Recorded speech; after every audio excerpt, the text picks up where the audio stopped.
না আসলে আমাদের প্ল্যানিং ছিল যে আমরা প্রথমে আমাদের হচ্ছে স্পিন এক পাশ থেকে শুরু করবে, আরেক পাশ থেকে মুগ্ধ বোলিং করবে।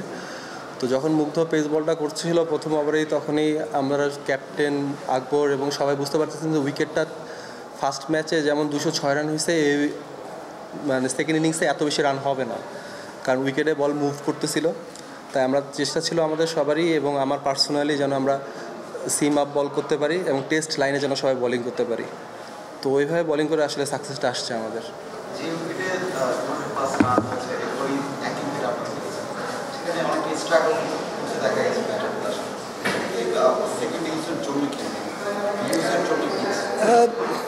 দেখেন, আমরা দেখবেন যে সিলেটে এখন অলরেডি হালকা হালকা ডিউ পড়া শুরু হয়ে গেছে। ফার্স্টে যখন সকালে 9টার সময় 9:30টার সময় ম্যাচ শুরু হয়, তখন এত বেশি ডিউ ছিল না। দুপুরের পর থেকে হালকা হালকা ডিউ পড়া শুরু হয়েছে, যখন উইকেটে বল পড়ার পর অনেক বেশি স্কিডি ছিল।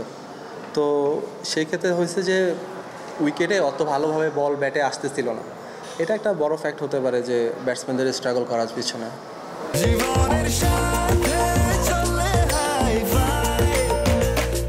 স্বাস্থ্যকর অল টাইম হানিকম, সব সময় অল টাইম হেলদি লাইফ।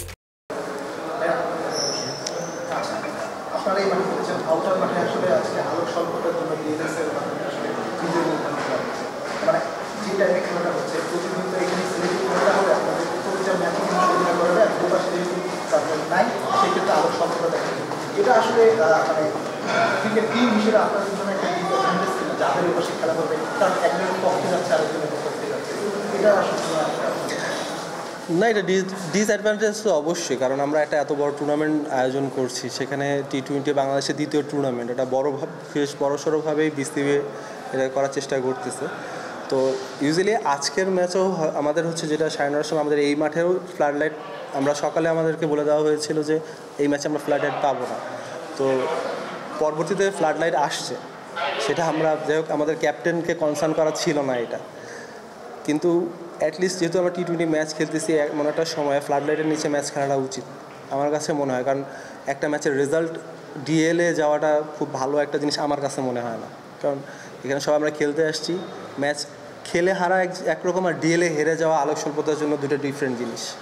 আমাদের একটা জিনিস আমি বলতে পারেন রংপুর ডিভিশনের কথা আমি বলতে পারবো, সেটা হচ্ছে আমরা যখনই আমাদের 4th ডে ম্যাচ শেষ হয়ে যায়, তারপর পরই আমরা রংপুরে হচ্ছে 3 দিনে একটা প্র্যাকটিস সেশন করি, যেখানে আমরা একটা প্র্যাকটিস ম্যাচও খেলি টি-20, দুটা প্র্যাকটিস টি-20 প্র্যাকটিস ম্যাচ খেলি। সেখানে আমাদের প্রিপারেশনটা আমরা বলতে পারি অবশ্যই সবারই ভালো হয়েছে। একটা প্লাস হচ্ছে গতকালকে আমরা, যেহেতু এটা আমাদের সব টিমে কিন্তু আপনার এখানে ভিডিও অ্যানালিস্ট নাই, কোনো টিমেই নাই। তো পাশাপাশি আমরা টিম মিটিংয়ের মাধ্যমে আলোচনা করতেছি ব্যাটসম্যানের উইক জোনগুলো, স্ট্রেংথগুলো যে কোথায় আছে, আমরা যেন ওইভাবে টার্গেট করতে পারি, ওইভাবে বোলিং করতে পারি।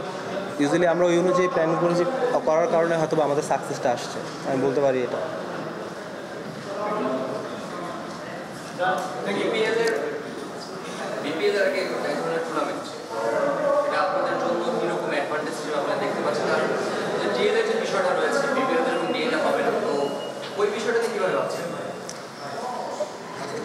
আমি একটু আগে বললাম যে একটা ম্যাচ প্লেয়াররা যখন খেলতে আসে তখন আর পিপিএলটা হচ্ছে ফ্র্যাঞ্চাইজি ক্রিকেট। যখন একটা ফ্র্যাঞ্চাইজি ওনার মাঠে আসবে, সে কখনোই চাবে না তার ম্যাচটা হচ্ছে ডিএলএ যাক, মানে যদি রেইন না হয়, বৃষ্টি যদি না হয়, সেক্ষেত্রে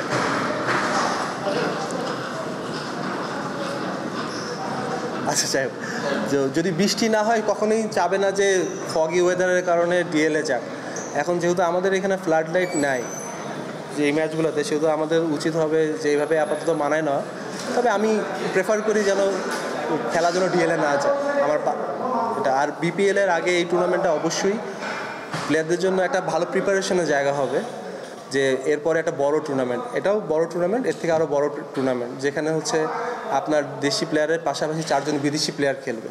এটা একটা বড় কিন্তু ফ্যাক্ট তৈরি করে দেয়, কারণ আপনি লোকাল প্লেয়ারদের সাথে যেভাবে খেলবেন, আপনি যখন 4 জন বিদেশি প্লেয়ার আপনার সামনে থাকবে, তখন আপনার পারফরমেন্সটা কিন্তু ডিফারেন্স হবে, সিচুয়েশন থাকবে ডিফারেন্স। তাই এটা অ্যাটলিস্ট এটা কি প্রিপারেশনের জন্য অনেক দূর আগায় থাকবে আমাদের প্লেয়াররা। Thank you.